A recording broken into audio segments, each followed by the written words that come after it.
Opisyal nang inilunsad ni Pangulong Ferdinand Marcos Jr. ang bayanihan sa Estero Program sa Ilugan River o Bully Creek sa Barangay Pinagbuhatan sa Pasig City. Layo ng programa, nalinisin at tanggalin ang mga bara sa drainage systems, isagawa ang dredging sa mga estero, alisin ang burak at kolektahin ang mga naipong basura bilang hakbang laban sa madalas sa pagbaha sa Metro Manila.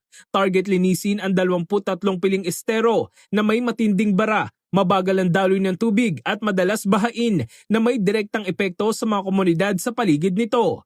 Personal na pinanood ng Pangulo ang actual cleanup operation sa Bully Creek kung saan tinanggal ng crane sa barge ang mga water hyacinth at isinakay sa dump trucks. Ipinakita rin sa kanya ang mobile recovery facility kung saan makikita ang mga produktong mula sa hyacinth tulad ng paso at charcoal briquettes, pati na rin ang mga recyclable gaya ng hollow blocks at plastic bricks. Nakipag-ugnayan din si Pangulong Marcos online sa mga volunteer at MMDA personnel na sabay-sabay ring nagsagawa ng cleanup sa 4 na iba pang lugar sa Catmon Creek sa Malabon, Pinagsama Creek at Hagonoy Retarding Pond sa Taguig at Tapay Retarding Pond sa Taytay Rizal. Sa ngayon, tinukoy ng gobyerno ang 273 estero, ilog at bukas na kanal sa buong NCR bilang pangunahing daanan ng baha at tubig ulan.